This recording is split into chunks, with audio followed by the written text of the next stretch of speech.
M23 na kombo wana tondo yoka yango le susute na mato ina biso muno na biso toko tanga yango le susute ko limwa tozaka liboso tono tanga ba kombo ya roi le roi soki le roi nani o kunda batwa soki nani ese boka su kombo ne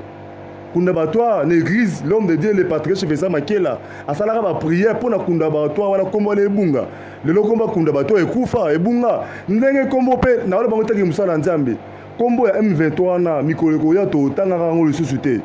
pe ebanda ko résister ka le susute ko limo ko sila na Goma komona ndenge ba information tozozo yango ndenge pe tozolandela yango vraiment esalaki biso bien te moni peuple congolais encaissera trop peuple congolais soki encaisser lorsque asanza kezalaka mabe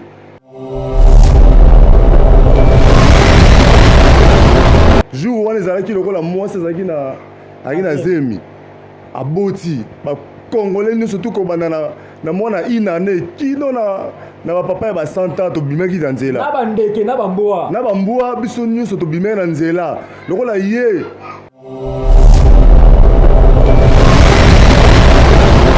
boye bango ke chaque chose a son temps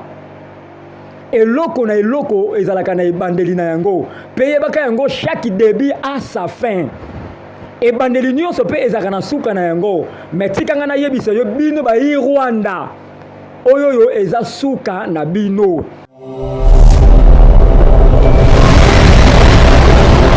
pe elo esalinga plaisir namoni armée na biso FARDC force armée congolais avant bakinde guerre namoni bafukami bazosambela babi peuple oyo ebelaka nzambe parce que au secours tolobi ko na biso protection eutaka pa ya nzambe una bossa esika kubwaka bombe esika bango baza babombe ekweya te me bombe ya biso ekweya esika bango na bazali tobondela au nom de Jésus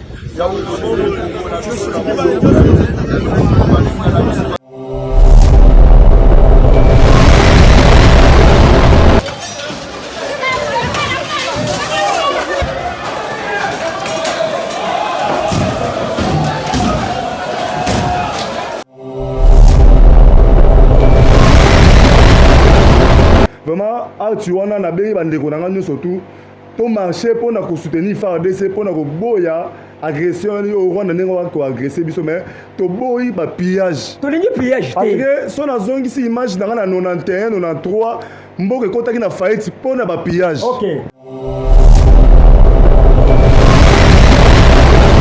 moma oyo mboka na biso toza na matanga tokufeli bato ebele so combien de millions de femmes violées sikonga na ozana esengo ndenge nakemela masanga na bina ndenge nini okoma lokwa kizengi wana bato baza bapeuple congolais oyo baparti ya ndambo ya congolais baza nanu baza continue toujours kozala inconscient tosenga bango bazala éveillé balongola nanu kozala inconscient bazokisa conscience na bango bayebake mboka na biso ezoki eza a danger na moment oyo biso nyonso tu tokota likambo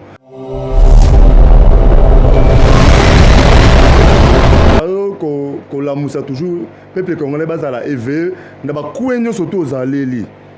kobosana losambo te mpo na mboka na biso même na église likolo wana mardi oyebi nakendaki nakenda même na église nakendaki kosambela tosensibilize bandeko bana nzambe tosambela mpo na mboka na biso na kuwe nyonso to ozali peuple congolais kozangisa un mot te mpo na mboka na yo epai ya nzambe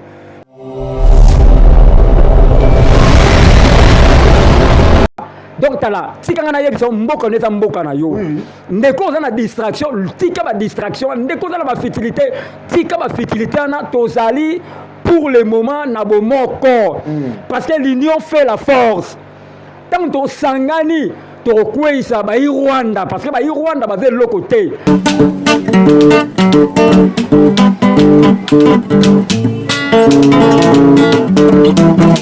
ciel ouvert lève-moi nike mona nzambe monani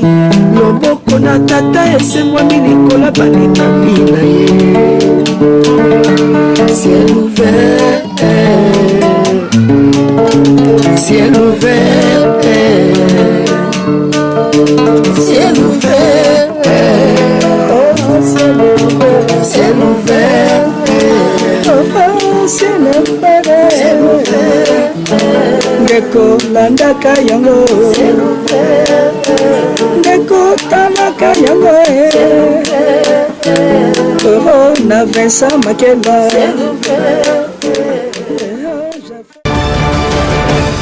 Voilà, topesi bino mbote mingi bandeko nyonso bozwi opportunité ya kolanda biso na Ciel Ouvert TV. Tolobaka à tout moment Ciel Ouvert TV eza chaîne na yo, ezali chaîne na nga tolobaka boye soki batindeli yo émission, partagez yango avec amour. Penzambe akoyeba na kopambola yo. Na micro ezali ya bino Pasteur Flamme d'Angola o bolingaka mingi. Na zalinga imo côté na zalina confrère na ngai l'homme valable évangéliste Cédric. Lelo na ye tokosala ba analyse contenu oyo ezoleka na mboka na biso que je dis bonjour l'homme valable. Bonjour Pasteur Flamme d'Angola, journaliste international ya Ciel Ouvert TV. Na pesi vraiment pe mote na bandeko nyonso surtout o bazo na à travers le monde atié pe na ba congolais nyonso surtout vraiment nzama za na biso nzamo abonisaka mitema pe tina este kuna na Goma bandeko nyonso surtout bazo na ba congolais nyonso baza na Goma. Na pesi bino vraiment kimi nzambe za na bino toza de cœur avec vous. Merci beaucoup. Voilà, merci, on est de cœur avec vous bandeko nyonso bozana este. Toza elongo na bino. Bible soloba avec Dieu nous ferons des exploits et il écrasera nos ennemis. Donc nzambe azalaka na mboka oyoyo. Eloko moko ezali te victoire ezali elongo na nzambe bozala na kimia tozali wana pona bino tozobondela pona bino à tout moment pour que délivrance pour que nzambe apesa biso victoire totale. Voilà l'homme valable tozosala ba analyse contenu ya makambo ezoleka na mboka na biso. L'homme valable avant-hier, c'était quel jour? Aujourd'hui, c'est jeudi, c'était le mardi. Tout le monde qui vraiment imboka. Baba qui trop, c'est trop. Tout le monde qui bandana na bamboa. Na ba soso vraiment se décider qui baba te. Pour na amour ya Congo, to fanda kemiate. Tout le monde qui même na bandeke. Tout le monde qui batu bandeke, tout le monde qui baniama, ba se révolta qui pour na mboka na bango Congo parce que Congo eza mboka ya makasi. L'homme valable mardi wana vraiment tango monaki esala ki ondenge nini. Musala nzambe, merci beaucoup pour la question. Omoni ndenge toye na émission tozane tozala raté hein. Omoni to mitiki karabongo parce que mboka biso nzamba tiki la biso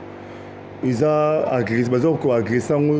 chaque jour. So omoni to bimi boye toye boye mukolo wana ya mardi. Vraiment Pasteur Flamme nazala nga été yo mo yebi ndongo côté nga ne nazala ki jour wana par rapport comment na ndenge bazo kufa na Goma comment na ndenge ba information tozo yango ndenge pe tozo landela ngo vraiment isala ki biso bien te moni peuple congolais encaissera trop peuple congolais ce qui encaisser lorsque asanza kezala mabe jour wana ezala ki lokola mwasi ezaki na zemi aboti Congolais nous surtout comme na mona inane kino na papa ya ba 100 ans to bimaki dans nzela na bandeke na bamboa biso nyuso to bimaki na nzela lokola ye Kagame na ba M23 balingi basilisa biso kuku dendo balingi basilisa biso mukolo wana ya mardi ezalaki le 28 janvier tozalaki na kanda ya saranate to marché ki biso no soto na nzela avec ba mandala na ndenge bato bazomona déjà ba initiation ya bazoko inscrit ba image wana ingénieur Belvin ntabe na biso ba image ndenge bazo inscrit ba image ndenge lekaki mukolo ya mardi vraiment Pasteur Flamme même nzambe ezaki na kanda jour wana comment na mboka oyo apesa biso toza ba innocent biso ba misusu pesa bakendaka ba réunion na bango tozala raté comment ba silisa biso na mpandi ya Goma tomona namoni ba image misusu mwana misusu ba rebelle wana bakati maboko asana no elingi mwasi bakati maboko siko a revivre ndenge nini pe bazoko continuer yango moni mukolo mardi wana vraiment tozaki na bakanda ya osakana te ya moni peuple tango marché et salaki ba manifestation bomoni wana na bakanda wana vraiment Pasteur Flamme nzamba azalaki na biso longo. Voilà, merci l'homme valable nzamba azalaki na biso elongo ngaka na olobaka aboye na baimboka zala ekenge kopesa accès na munguna te tolobaki ke biso nyonso tozala derrière chef de l'État. Donc tant tozomona chef de l'État, tozomona RDC, tozomona notre président Fatih Beton. Donc mwana nyonso ya Congo zala derrière mokonzi mboka. Parce que tozali wana Fatih Beton azali wana pona kokomisa bitumba ona suka pe pona kozwa elonga. Nabi ke bino bakuku dendo bino bai Rwanda. Bai Rwanda bozolanda ngai. Boye bango que chaque chose a son temps. Eloko na eloko ezalaka na ebandeli na yango. Peye baka yango chaque début a sa fin. Ebandeli nyonso pe ezalaka na suka na yango. Mais tikanga na yebisa yo bino ba Rwanda. Oyoyo eza suka na bino. Bokanga bisaka na bino bozonga na mboka na bino. Parce que RDC eza mboka ya bilaka. RDC eza mboka ya kimia. Eza mboka oyoyo. Et c'est que tout ça là makambo minene mais avec makambo bino bozo sala eza ko empêcher makambo ebele na mboka. Donc na kosenga na ba mboka zala éveillé kozala monguna te. Mais zala monguna pona ba Rwanda.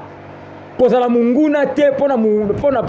ndeko na congolais non. Il faut to sangana ata yo kangela mutukanda na moment oyoyo to boyi ba conflit na mboka.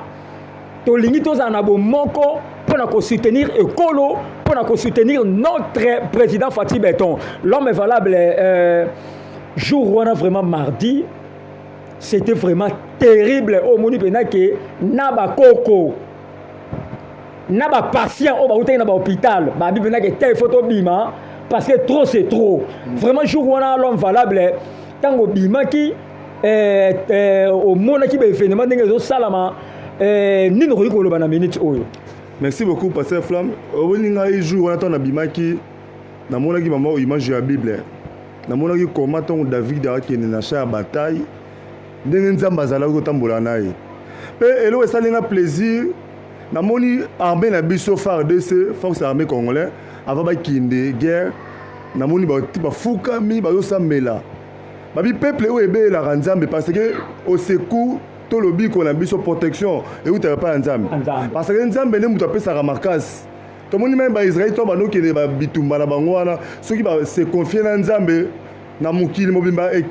pays mo tele ka Israël na makasi Israël ezaki ko longa même na monde spirituel pe na monde physique Israël ezaki ko longa parce que ba confier que pas nzambe nzambe o asaye la rabato asaye la bango maintenant on a moni ba soda na biso ba fuka mi ba obele pas nzambe ba tisa nzambe na sepelaki na maloba na bango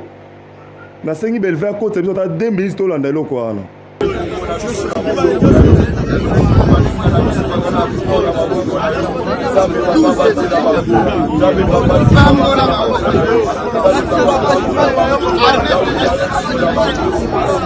Buna bossa nesika kubwa kabon esika bango baza ba bombe koya te mais bombe ya biso ko esika bango na bazali to bonde au nom de Jésus ya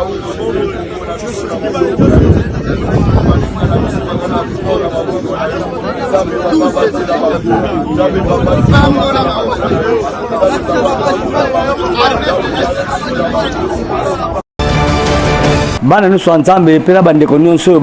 balandaka biso na chaîne na bino Ciel Vert TV napesi bino bambote na bino ba shalom nzamba pambola bino. Vraiment c'est pour la première fois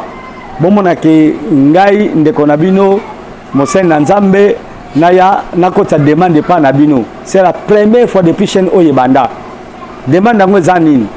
Toza bongo na posa ya misolo po tosomba ba matériel ya chaîne. Toza pepe na besoin dans un premier temps il y a $500 pour tosomba ba matériel ya chaîne. Depuis mbule betaka mai kontra sur la bandaku et bebisa ba matériel na tosomba mususu te. Yango wana au nom de Jésus-Christ vraiment beau contribuer pour tosomba ba matériel to améliorer sur la qualité ya chaîne abino Ciel Vert TV. Yango wana ba sur la ndaka biso soki okotia ata moi $100 $50 musu pati moi 100 musu pesi moi 200 soko pe kopesa nyonso eza pe mabete nzamba pambolo d'avance pona tina na yango na sengi na banda nga baza na États-Unis ba frère Lievin ba Sylvie Kigalu boze belé kuna bo contribuer ko sala malamu ba papa Edi Evans Edi mwana Popi, maman Nancy, maman Mati, papa Nissé, beau contribuer, Barbine Mondele, beau contribuer, et Rosa Bongo Malam, Mimito Madouda, papa Yava, beau contribuer, Boza est belé, vraiment, et ça pour la première fois, n'a pas de demande, et Rosa Malamu, Penzambe au Kantelabino. Sur le Bengangai, Bengan numéro Oyo, plus 243 81 81 44 131. Plus 243 81 81 44 131. Deuxième numéro Zayangoyo, plus 243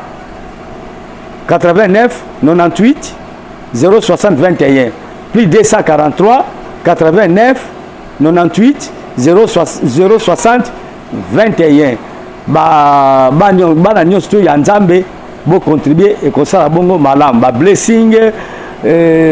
barbine banani bo contribuer et comme ça bongo malam. Merci na pamboli bino ba bo contribuer pour na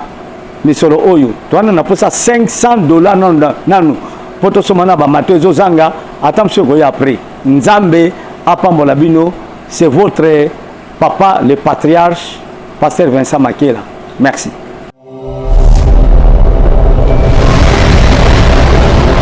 Merci beaucoup. Ndenge koti biso bomoni maloba mingi nini ba far de sile biso bazoloba bazoba nini Nzambe sunga biso ba bombi na biso to obwaka ekende kokuya na mabele ya ba rebelle ba Rwanda kote bazala ki maya bango ekangama esala mate nazaki sire ke Nzambe yoka libonde na bango. Amen. Pe salenga ba cher de pourtant on a yokelo kana parce que femme na lela ki même parce que toza na mboka mususu te ba mususu bazala ba nationalité mi balé mi sa tout mais biso netinga lelo na famille nanga toza na nationalité ka moko toza ba congolais eza mboka o Nzambe atikela ki biso ba koko na biso ba kufi ba tikeli pe biso pe to kufa to kende to tikela pe ba descendre ça c'est bana na biso na rolinga jamais ata 1 cm ya mboka na biso et kende ota banguna parce que Nzambe oyo so ka pesi bino mabele eza ya bino Nzambe mo mutakate na biso eteli na biso wana ya Congo ya biso atia ba richesse eloko nyonso to omoni makambo ezoleka na mboka na biso eza ya bénédiction mpe ya ba richesse oyo Nzambe apesa biso yango ezobotela biso babiloko nyonso to omona osala oyo mpona pays RDC eza na richesse ya makasi jour wana mokolo ya mardi ndenge ozobi passer flamme ntango tobimaki namoni na basali ya Nzambe na bana na Nzambe na bakrétien biso nyonso surtout na baopposant na bata majorité donc religion nyonso ezalaki mobilisé même na baparti politique na biso te ngai naza opposant ngai nazali mutu ya majorité jour wana balobi union fait la force babi mboka oyo ezalaka ini yango nde ekendaka liboso parce que Nzambe akotaka likambo bato baza ini soki toza na séparation Nzambe akota te omoni nde bandeli le lundi tondoka ke bakangi aéroport na biso ya Goma eza na boka banguna mais lorsque tozalaki ini mokolo ya mardi wana to récupérer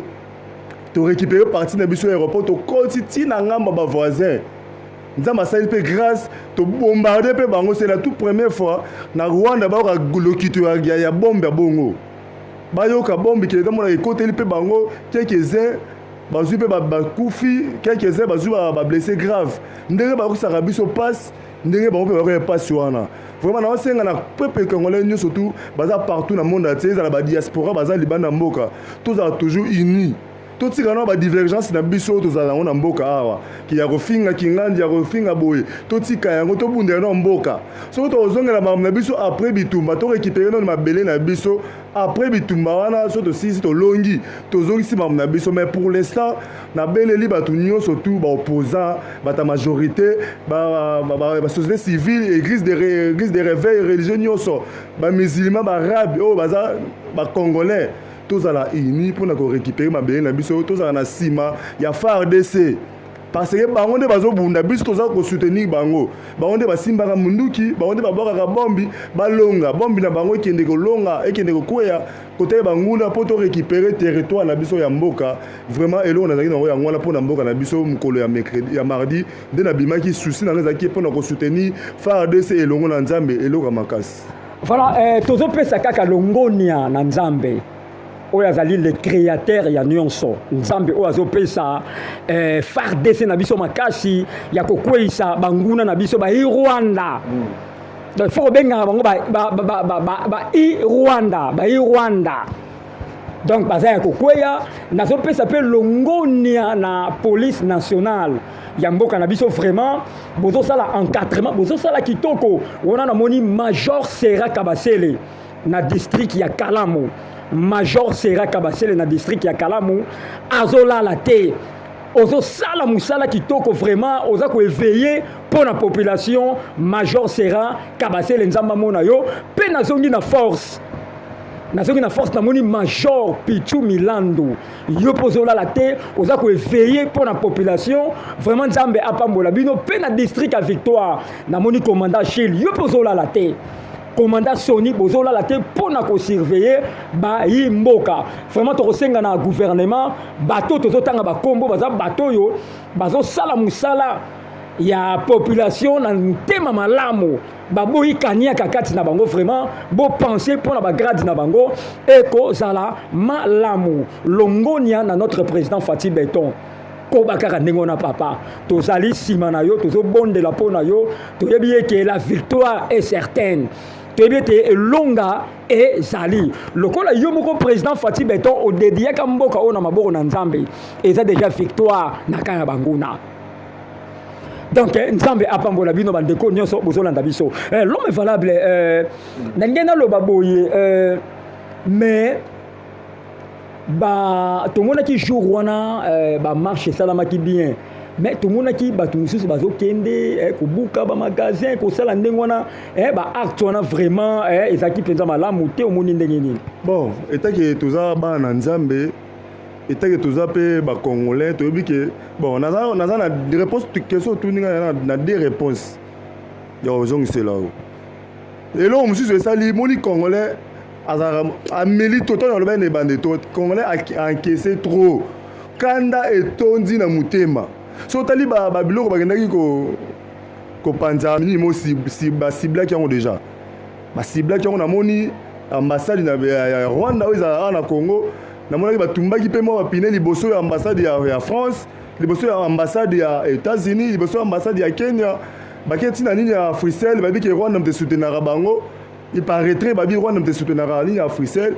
bagenda mpe kosala mwa bapillage kuna mais ezali acte moko ya kokondane yango po bato bakomi bachômeur c'est ça eza mabe acte moko ya kokondane oyo nalandaki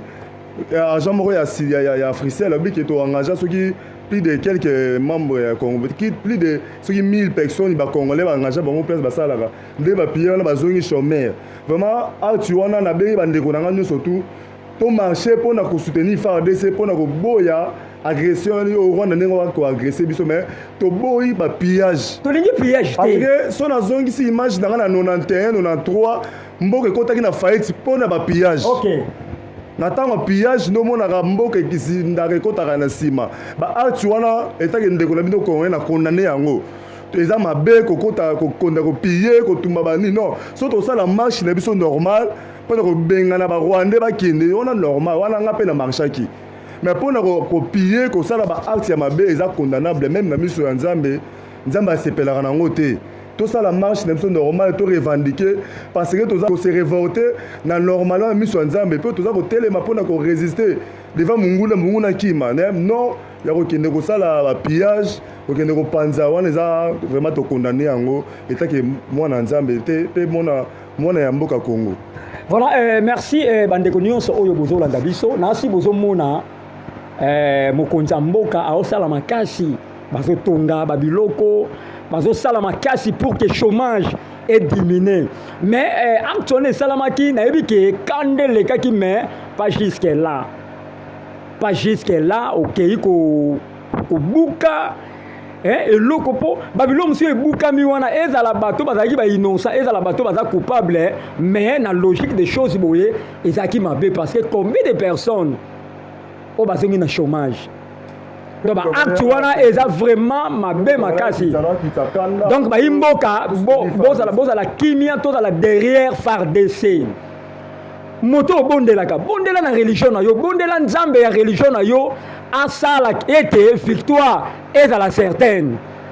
parce que tolobaki ete makambo etali ya barankine makambo etali ke mutu kingani frère kingani asala nga botoboyi yango pour le moment pour le moment tous à la ini au opposant au parti ya majorité pour le moment zate pour le moment ba parti auto tangi wana ezana onte pour le moment parce que pour le moment total na makama mboka na biso parce que tozana besoin kimia ekota na mboka oyoyo parce que pour le moment o ba opposant o ba parti au pouvoir pour le moment ezana onte parce que tozala ini Fati Beton azana besoin tozala ini pona ko kwisa banguna o baza ba dongolo misu o bazolinga échec ya Congo mais eza lokuta na bango ba Rwanda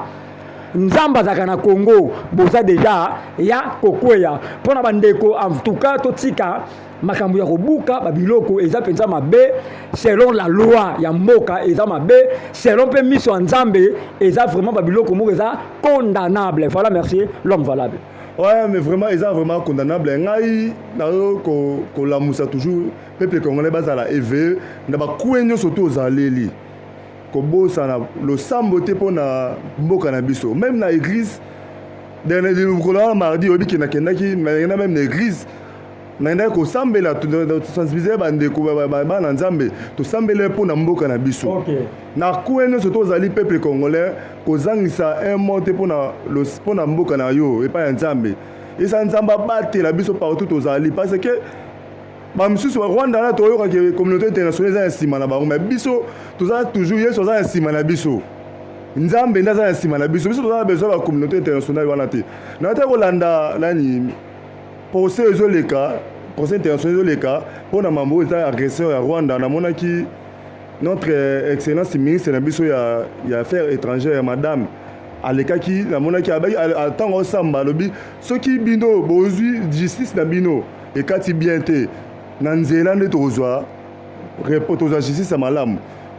parce que tout le monde a injustice bon ça la biso na niveau on a saranate ya on a bisi peuple congolais ne soit azali partout sambela pour na mboka na yo sambela pour na mboka na yo soutenir peuple soutenir FARDC parce que ba misusu ote surtout soutenir FARDC eza le coup ya président Fati non eza le coup nde mboka prévane président Fati akoti ya esikoye ya toza actuel mais surtout zongi non tant toza ba indépendance président Fati azalaka te oui toza na président Kasavubu après que président Kasavubu qui est comme la président Désiré Mobutu président Désiré Mobutu a okende to comme la président Mouzé Kabila tant Mouzé qui to comme la raïs lelo za Fati pas okende mboka utika toujours mboka na biso donc il faut to bundela pona mboka na biso cause attaque non na bunda so na soutenir ye président Fati ozala vimba oza honneur non honneur eza pona biso surtout peuple na biso mboka oyo eza ya biso nyonso prévenir lobby un jour Fati le mandat na aussi là a okende mutu mususu a relève a remplacer président Fati peuple congolais fungola misu bundela mboka na yo soutenir FARDC mapinga na biso balonga partout bazali au ça vraiment bien pour le komu ya nzambe. Voilà, merci na bande konyo so bozolanda biso so kotangi na Jérémie na mukana na Jérémie Bible ezoloba nini ezoloba to bondela mingi pona mboka nzamba pesa biso po ete bonheur na biso ezo dépendre na mboka wana nalina soutenir maloba oyo yo musala nzamba alobi nini alobi na kwenyo so yozali sambelaka pona mboka oyo sambelaka pona notre président Fati Beton sambelaka pona ba soda na biso o bazobunda kuna na province sambelaka pona bango loba pena ke nzambe longisa bango na bitumba wana oyebi ntango yo ozobonda toyebi ke ba religion nyonso sambela nzambe oyo sambelaka toyebi ete lokola tokomi iniboye okomona makambo ekotambola malamu bondela pona mboka na yo soko tangi na Bible okomona Esaïe zoloba alobi pour l'amour de Sion alobi pona bolingo ya Sion nakolemba te alléluia abi pona bolingo ya Siona ngai nakolemba te kino nzamba opese longa donc biso pe awa ba imboka pour l'amour du Congo tokolemba te pour l'amour ya bitumba oyo tokotika te kino nzamba opesa biso victoire zana na bolingo mboka peke bazala éveillé kopesa munguna nzela te aya a régner parce que mboka oyo eza mboka ya bakoko na biso eza mboka ya yo eza pe mboka ya ngai l'homme valable. Vraiment, merci beaucoup. Notre patriarche, le révérend Vincent Makela, il est un patriote, il a soutenu la phare de Sénat le Sambo. Puis, comme ça n'a été apporté Idi Amin, parmi les salles nzamba minene oyo bazara sima ya mboka pona ko bondela po nzamba sala protection na po nzamba batela biso alongisa biso vraiment passer flamme mboka oyo eza mboka oyo eza béni biso moto ye biso tozongisi sima kaka ba Rwandais oyo lelo bazobimisa mutu wana nanona 97 je crois si je 97 98 kaka bango wana tobotola bango totumbaka bango awati basenga ba pardon kaka bango wana totumbaka kaka peuple oyo bango bazosala soki ndenge nini totumbaka bango babosana te histoire echangeaka te peuple oyo so tokoti makolo ntina rwanda tokanga bango na maboko toboma bango tobotola bango mboka wana balinga te parti wana ya rwanda ekoma su ya biso tozwa yango tokolinga yango te parce que biso tosoutenir toujours territoire na biso mboka na biso nzambe apesa biso toenviaka mboka ya bato mosusu te toenviaka pete tobotola mabele ya bato toza toujours koveye na territoire na mpandi na biso na ndambu eteni nzambe akatela biso vraiment passer flamme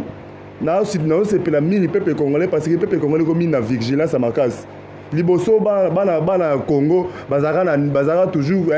mboka eza ya mobulu omona na okota te na olobeloko te mais lelo namona mutu nyonso surtout akoma vigilance même aolanda information même na batelefone na baréseau sociaux omona eyo nyonso surtout mutu aolandela kuna vraiment naosepela mingi mais kolandela wana esukaka na telefone te tia yango fardeau na motema abundela mboka na yo surtout tobeta sete toujours na losambo tomona basantu même na bible babundela mboka na bango tomona ba David babundela mboka na bango tomona même banemi babundela mboka na bango mboka na yo eza ya yo mboka na yo eza ya yo eza ya mutu mosusu te parce que biso ba mosusu bandeko mosusu baza na baétranger bayebi nde basouffraka na pays mosusu ya baétranger omona maka mosusu akosala awa kuna osala yango te aza na balimite mais na Congo awa toza na balimite te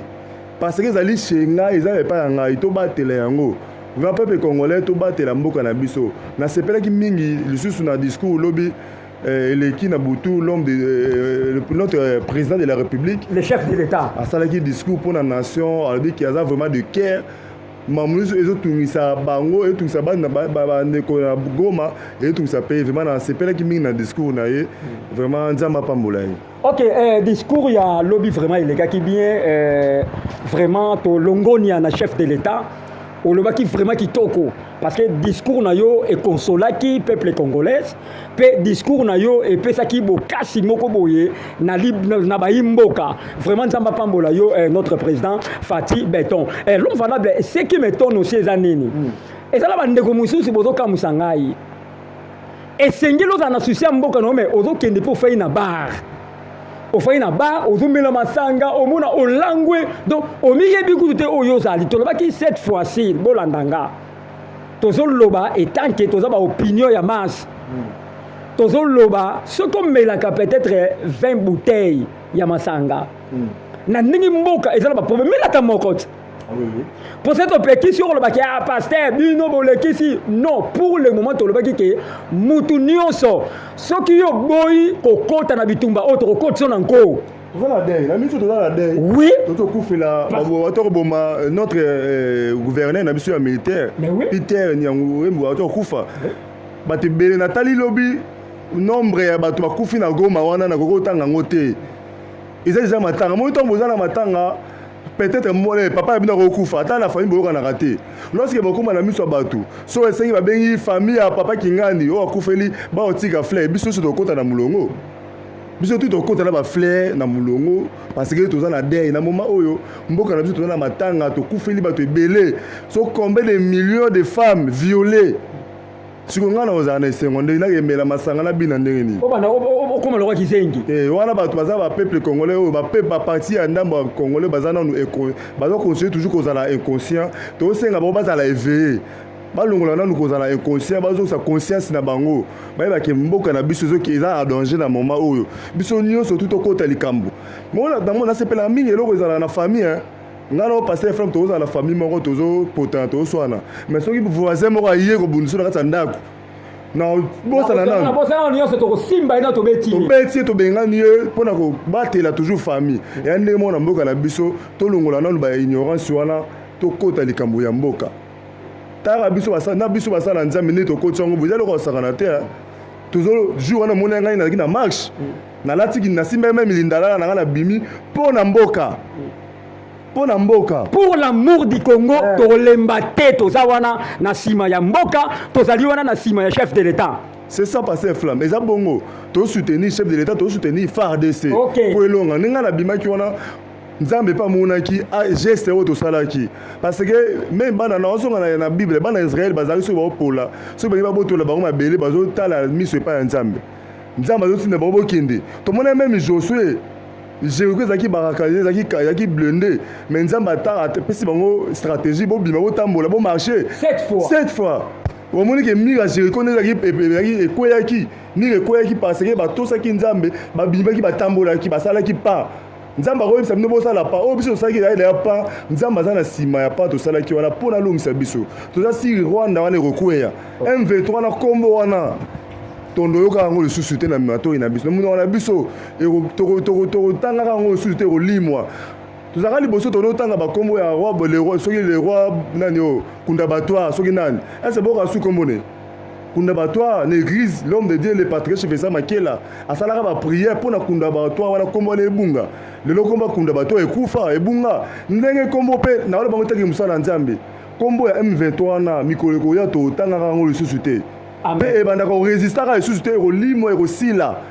na kombo na nzambe etake mosali ya nzambe nazoloba kombo ya M23 wana tokosilisa yango. Vraiment, merci beaucoup, Pasteur Flam. Ok, voilà. Toujours que nous moquons pour notre chité. Na bandeka ko loba boye parce que l'homme valable azo qui peut malobe. C'est ngela ina tikile parce que tout ça là ba analyse. To loba ki tika makamba ko mela. Parce que pour le moment, to ça kaka na sujet moko ya ko bunda pona ekolo. To ça là derrière ya FARDC linga mboka na yo parce que tala to fana na ba mboka ya libanda. Tala mboka na yo ezaka mboka na yo omoni ndenge tozaka na kimia awa na mboka na biso ezake ndenge tozaka na mboka musu tozaka na kimia mboka na yo ezaka mboka na yo moto nyonso azoyoka nga je crois azo comprendre que bato nyonso ba voyageaka biso bato tozo ngolu to voyager to fanda pe mingi na balibanda mboka. Donc tala tika nga na yebiso mboka neza mboka na yo ndeko za na distraction tika ba distraction ndeko za na ba futilité tika ba futilité na tozali pour le moment na bomoko parce que l'union fait la force tant to sangani to kwesa ba Rwanda parce que ba Rwanda ba le côté RDC za mboka ya makasi za mboka ya bilaka tozala kaka sima ya FARDC tozala sima ya mboka na biso pe sima ya chef de l'État. Pe tokomona tokolonga makambu oyoyo pe ya liboso eloko eza base pona tolonga makambu oyoyo tolonga bitumba oyoyo la première des choses ko tia nzambe liboso parce que soki bo associer nzambe bo tia nzambe liboso bitumba la bino boza déjà na victoire parce que bible zoloba bitumba bozobunda déjà dans la victoire to associer nzambe na bitumba oyoyo esika nyonso yo zali bondela nzambe oyo sambelaka okomona victoire ekozala certaine l'homme valable ça la synthèse parce que nous sommes arrivés à la fin ça la synthèse ya makambo tolobi au PSP ba dédicace pour notre clôturer. Merci beaucoup pour la synthèse ya makambo tolobi vraiment bomoni kaka état to yo ça l'émission à pied levé par elle ça toza vraiment biso pe toza agressé au senti que biso toza na passe parce que soki ndeko na yo mo nzoto ndeza boye soki même ata partir l'inzak suyo et reparalyser nzoto mobimba toza de cœur na bandeko baza na Goma bandeko baza na Kivu baza na Bukavu kuna na est mobimba wana toza de cœur na bango bandeko na biso ba diaspora baza libanda ya mboka bazali banda ya mboka ndeko na biso na bete bozaka na souci ya mboka na bino parce que kuna bokenda koluka base na bino ezali nde mabele ya bokoko ya bino ezali RDC ezali siège ezali base eza RDC bo soutenir toujours RDC FARDC partout bozali na mona ki ba marche bosalaki et c'est pays ça ngai makasi parce que bozaka na souci ya mboka na bino et c'est pays ça nga bo continuer toujours ko soutenir FARDC elonga toujours FARDC le Ramakas vraiment pour na succès peuple congolais vraiment la pesibino boza toujours vigilance partout bozali mpona mboka na bino bolandela mboka bolandela RDC bolandela mboka territoire na bino ya mboka mutu moko te ameka koyiba akokota na territoire na yo zala sentinelle partout ozali zala sentinelle zala sinzili ya mabele na mpe tayela nzambe zala confiance epai ya nzambe kolonga mokili kolonga kotala eloko te nde nalobaki M23 oyo tokoyokaka su nkombo nango oyo wanotangamaka su na monoko ya pepe congolais te nalobi yango lelo tozali le 30 janvier 2025 nkombo ya M23 ekolimwa ekosila bato nyonso to wana bantete okone nanga akokufa histoire na ekosila parce que akoti place ya mabe alingi mpona makila ya bana na Congo ya pepe makila ya bandeko na ye etanga nzambe akofuta ye. Merci beaucoup Pasteur Flamme. Napesi bandeko nyonso tu balandaki émission oyo bandeti na suka nzambe apambola bango partout baza na mokili mobimba balingaka pe RDC balingaka Ciel Vert TV pe balingaka basali ya nzambe oyo alekaka na Ciel Vert TV nzambe apambola yo. Nabosani te le révérend Vincent Makela patriarche DG ya Ciel Vert TV place azali je salue à passa nzambe apambola ye pe azala na ye mpona ba initiative oyo azosala pe mpona kosoutenir bana nzambe nzambe apambola bino sans oublier Église va être Bereka Mobimba na pesi bino vraiment merci. Nzamba zana biso longo kala minute tozo préparer activité moko ya munene. Activité mo munene tozala na mois ya février oyo. To sala pona surtout ko bonde la paix ko soutenir pe pona mboka. Vraiment merci beaucoup na bana nzambe nyo surtout ya Ciel Vert TV bande ko nanga surtout famille Makela partout bozana mukie Mobimba. Nzamba pambola bino belle Vert Makela zawana. Na bo sanité bandeko nyonso tout Bekla Ibi na bo sanité grâce précieuse Christella Délice bino nyonso tout bozolanda émission en live bozo soutenir toujours FARDC nzamba pambola bino na bo sanité divine osambo na l'église Vaille de Bereka Joëla Flajo Miradi na bo sanité sous te apôtre Idi Amin Linjoke Mbombo Charles pe mama Bene Makela nzamba pambola bino to na suka. Voilà, merci l'homme valable pour naba analyse na yo au salaki na mokona lelo na micro c'était votre humble journaliste le pasteur Flamme d'Angola na caméra to moni frère na biso Belvin Makela l'original Belvin Makela l'original nazo souhaiter kaka ba joyeux anniversaire na Lisa Kitata officiel joyeux anniversaire na Lisa Kitata officiel.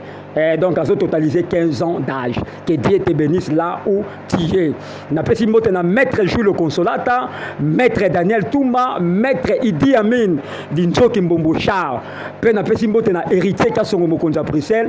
Azi Moutale, papa Dubaï, toujours na Bruxelles. N'a pas si mot na Depsi Mbimba, toujours na Bruxelles. N'a pas si mot na José Ntita de Bruxelles. Et sans oublier mon habillère Mayatomo, Mayamoto Mobali ya Mama Tita.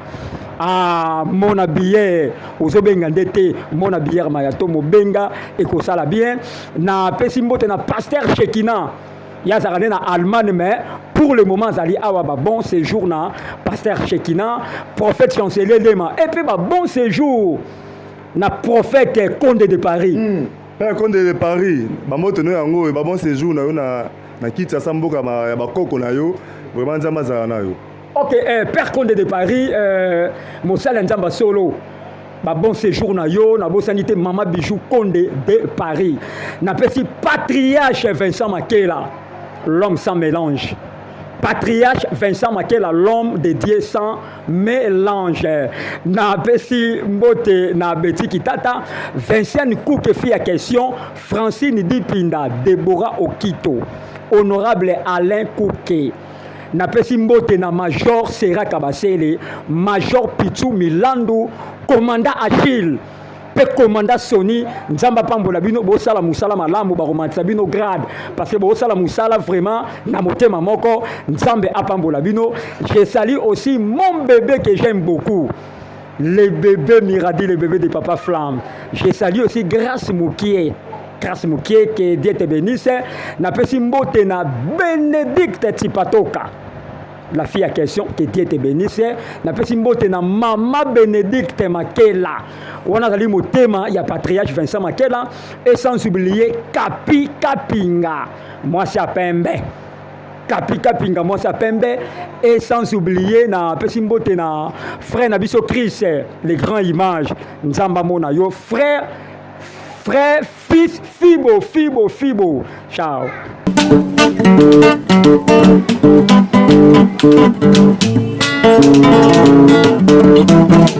Ciel ouvert, lève-moi nike mona nzambe monani loboko na tata esemwami likola balingami na ye. Ciel ouvert,